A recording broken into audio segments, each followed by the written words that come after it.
ये अहम पाल लिया कि मैं पूर्ण हूं, वो मान लीजिए अधूरा है। ठीक है। और माँ सरस्वती की कृपा से मैं अपनी आंखों के सामने एक संस्था को आकार लेते देख रहा हूँ। याद कीजिए पहला दिन जब अपन बांसवाड़ी इंजीनियर्स के कमरे में थे, मैं दौड़ता हुआ कक्षा में जाने से पहले आया था, एक बच्ची ने माला चढ़ा करके वो लड्डू वितरित किए थे।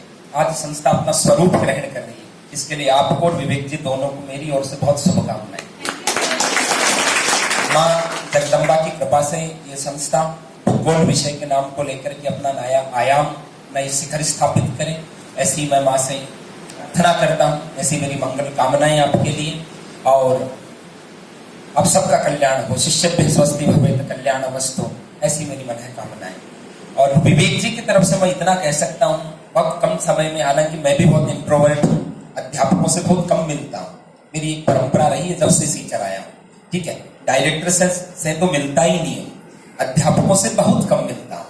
यहाँ के लोग मुझसे भी बहुत अनभिज्ञ हैं, एज ए टीचर बहुत जानते हैं। ठीक है।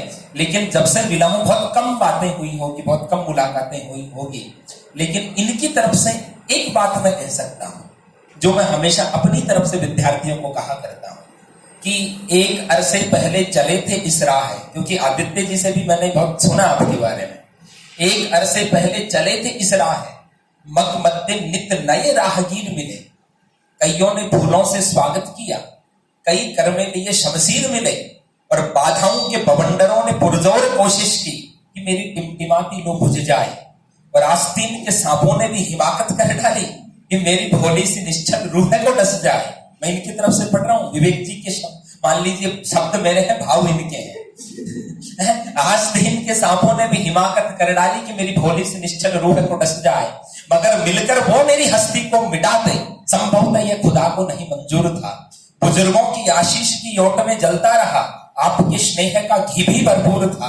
और भले कितनी आंधियां चले तुम चिंता न करना, भले कितनी आंधियां चले तुम चिंता न करना, जीवन में जब कभी कोई अंधियारी घटा गिराएगी, भले रक्त को घी बनाकर जलाना पड़े, तेरी कुटिया में दीपक की लो जरूर टिमटिमाए। ऐसा मैं कह सकता हूं सर की तरफ से, ये मैं विश्वास दिला सकता हूं जितना मैंने इनको जाना।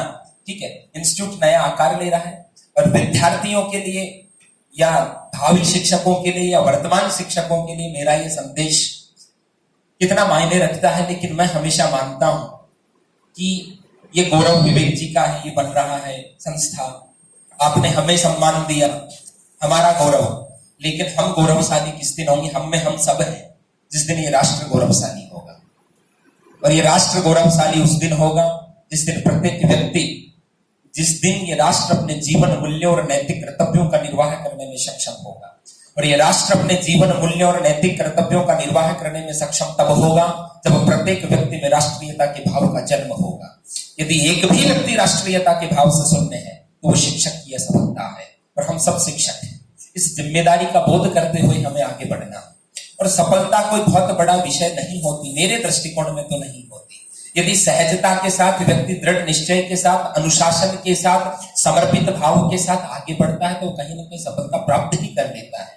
भाई प्रतिदिन शाम को इतने विद्यार्थियों से मिलते हैं जो अनुभव सबसे बड़ा शिक्षक है। कौन विद्यार्थी सफल हुए, उनका जीवन कैसा था, उनकी दत्तचित्त भाव कैसा था, वो किस तल्लीन भाव से अध्ययन करते थे, विनम्रता का आभूषण उन्होंने धारण किया था या नहीं किया था, इन चीजों को सीख करके हम कह सकते हैं। मैं हमेशा कहा करता हूं सफलता के 3 मंत्र हैं, डी नाम से कहा करता हूं मैं, dedication, determination and discipline is equal to success. पहली बात, दृढ़ निश्चय होना जरूरी है, ये बहुत बड़ा विषय है, क्योंकि सफलता की दौड़ एक लंबी दौड़ होती है, एक लंबी यात्रा होती है, वो 12 महीने, 6 महीने, 2 साल, 3 साल की भी हो सकती है। इतने लंबे समय तक व्यक्ति को स्वयं में दृढ़ निश्चयी होना बड़ा जरूरी होता है। भले वो सफलता एक बनते हुए शून्य से शिखर तक पहुंचने वाले या उसकी जिजीविका रखने वाला संस्थान कोस्मोस हो, भले उसके विद्यार्थी हो, दृढ़ निश्चय होना बड़ा जरूरी है। क्योंकि बहुत से आरोप प्रत्यारोप, व्याघात, आघात झेलने पड़ते हैं सर, लेकिन आपको उसको झेलना पड़ेगा, दृढ़ निश्चय। दूसरा होता है अनुशासन। अनुशासन का तात्पर्य विद्यार्थी बहुत कम महीने में समझते हैं, वो इतना समझते हैं कि कक्षा में शांत भाव से बैठना अनुशासन है। जी नहीं, वो आरोपित अनुशासन है, वो आत्मस्फूर्त अनुशासन नहीं है। कक्षा में तो अध्यापक रखना जानता अनुशासन, वरना वो आपको टर्मिनेट कर देगा, वाजिब सी बात। आप अध्यापक, आपका विद्यार्थी बदमाशी करेगा तो आप बाहर निकाल दोगे। अनुशासन वो नहीं है, जीवन के एकांत के पलों में आप अपने लक्ष्य के प्रति कितने समर्पित है, वो अनुशासन है। ये इन चीजों का ध्यान रखना पड़ेगा। भले एक शिक्षक होने के नाते हमारा दायित्व हो कि हम अपने लक्ष्यों के प्रति कितने अनुशासित हैं, अपने कार्यों के प्रति कितने अनुशासित हैं, ये बड़ा मायना रखता है। तो डिटर्मिनेशन, दृढ़ निश्चय, डिसिप्लिन, अनुशासन और डेडिकेशन, समर्पण, समर्पित भाव जब होता है तब व्यक्ति विजयी बनकर निकलता है किसी भी चीज के प्रति। ऐसे कहते हैं कि आप किसी चीज को पाना चाहते हो तो पहले उस चीज के आप बन जाओ, पहले कम से कम उसके स्वयं तो बनो, तब जाकर के वो उस चीज में आप पे कोई अंतर ही नहीं रह जाएगा। तो dedication, determination and discipline is equal to success. अब भय भी रहता है, भय, वो भय भले एक जी को इंस्टीट्यूट खोलते समय हो, भले वो भय मुझे कक्षा में जाने से पहले भय हो, या आपको अपनी सफलता की यात्रा पे चलने से पहले पूर्व का भय हो। यहां से कल परसों मेरा एक वीडियो जारी हुआ था, उसमें शायद मैंने एक कहानी सुनाई थी, तो मैं प्राय सुनाया करता हूँ, आपको भी सुना करके जाता हूँ। वहां से कोई मंत्र मिले तो सीखना, और विचार जीवन को परिवर्तित कर देते हैं। आज तक जितने भी परिवर्तन आए हैं वो विचारों के बल पर आए हैं, तलवार के बल पर कभी परिवर्तन नहीं आता है। तो समझिएगा, एक बार क्या हुआ, एक सेठ जी की बेटी थी, उन्होंने उसकी शादी के स्वयंवर का आयोजन किया, तो प्रतिभागी पहुंच गए, कुंवारों की संख्या की कमी नहीं, काफी लोग पहुंच गए। और तो सेठ जी ने कहा कि मेरे घर के ये जो अहाता है, इसमें जो बना हुआ तालाब है, इसको तैर कर जो पार करेगा उसके साथ मैं बेटी का पाणी ग्रहण कर दूंगा, ठीक है, आधी संपत्ति भी दूंगा। प्रतिभागियों के मन में उल्लासित भाव था, तालाब की ओर दौड़े, लेकिन तालाब में देखा 3-4 भयानक मगरमच्छ थे। तो लोग पीछे आ गए। इतने में छपाक की आवाज आई कि युवक कूदता हुआ दिखा। अब जब वो कूदा तो किसने हमला किया? मगरमच्छों ने हमला किया। अब उसको ना तो वो लड़की याद रही, ना वो संपत्ति याद रही, और उसके जीवन और मृत्यु पर बनाए। समझिएगा, ये सूत्र प्रत्येक के लिए है, सर आपके लिए भी है और आपके लिए भी, जितना मैं अनुभूत करता हूं, क्योंकि आप भी प्रारंभिक अवस्था के अंदर इस संस्थान को शिखर तक जाते मैं देखता हूं, ये मेरी कल्पना है, ठीक है। तो जब जीवन पर बनाती है तो व्यक्ति अपने पूरा सामर्थ्य लगा देता है, और जब व्यक्ति अपना पूरा सामर्थ्य लगाता है तो कोई भी चीज असंभव नहीं होती। और वो युवा जब जीत करके बाहर निकला तो लोगों ने तालियां बजा करके स्वागत किया। तो उसने कहा, अरे बंद हो जाओ तालियां, मुझे बताओ धक्का किसने दिया, मुझे बताओ धक्का किसने दिया था, ठीक है। तो अब आपको हास्य हुआ, लेकिन मुझे ये कहानी में हर जगह सुनाता हूं, मुझे इसमें जीवन का एक बहुत बड़ा मंत्र दर्शित होता है। वो मंत्र क्या है? मान लीजिए धक्का भले संयोग से लगा हो, उसमें सामर्थ्य थी ना, यदि वो धक्का नहीं लगता तो सामर्थ्यवान व्यक्ति भी अवसर से वंचित हो जाता। इसलिए जीवन में कई बार ऐसी परिस्थितियां आती है, वो प्रतिकूल प्रतीत होती है, लेकिन उसमें भी जीवन का कोई ऐसा धक्का निहित होता है कि एक विवेक जी सर ज्योग्राफी पढ़ाते पढ़ाते कोसमोस संस्थान का आकार ले लेते हैं। ऐसी मेरी शुभकामनाएं हैं, ठीक है। और ये आपके लिए भी है, ये मेरे लिए भी। सामर्थ्य सबके भीतर है, सामर्थ्य सबके भीतर है। वो हनुमान जी को याद दिलाया था ना जामवंत जी ने, ताकत तो थी लेकिन हम भूले हुए रहते हैं। तो शिक्षक आपके धक्का लगाने का काम करते हैं, आपके जो भीतर छिपी हुई शक्तियां हैं उनको आकार देने का काम करते हैं। हम सब अनगढ़ पत्थर हैं, लेकिन हमें जो मूर्ति बनाता है वो हमारा अध्यापक है, वो हमारा शिक्षक है, वो हमारा गुरु है। और गुरु शब्द के बड़े गहरे अर्थ हैं। गु मानी होता अंधकार, रू मानी होता नष्ट करने वाला। जो अंधकार को नष्ट करे वह गुरु है। तमसो मां ज्योतिर्गमय, जो अंधेरे से प्रकाश की ओर लेके जाए वो गुरु है।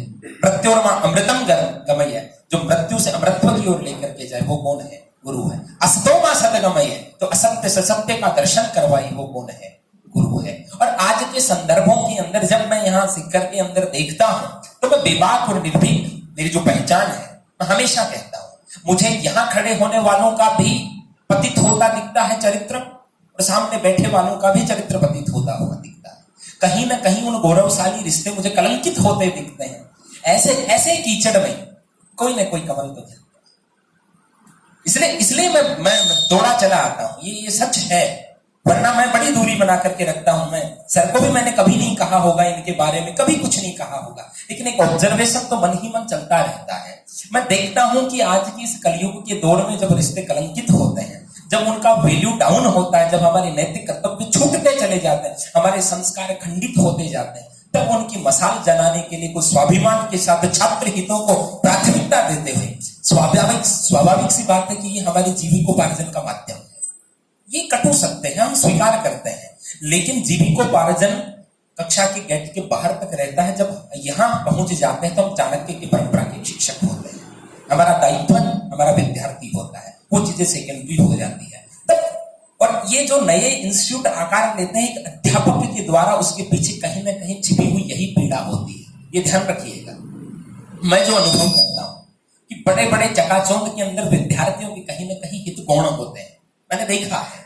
इसलिए जो हृदय की आत्मा में जिसके को चाणक्य बैठा है, वो सोचता है। चाणक्य को जब धनानंद ने कहा था कि तू दुखी हो जाएगा, समझना विवेक जी सर, चाणक्य को जब धनानंद ने कहा था तू दुखी हो जाएगा, मैं तुझे निकलवा दूंगा तक्षशिला से, तो चाणक्य ने कहा था रे मुड्ड धनानंद, मैं शिक्षक हूं, मैं अपने सामर्थ्य का पालन करने वाले सम्राटों का निर्माण करना जानता हूं। और आज 5 सम्राट आप में से तैयार करके बैठे, इसके लिए मैं आपको साधुवाद।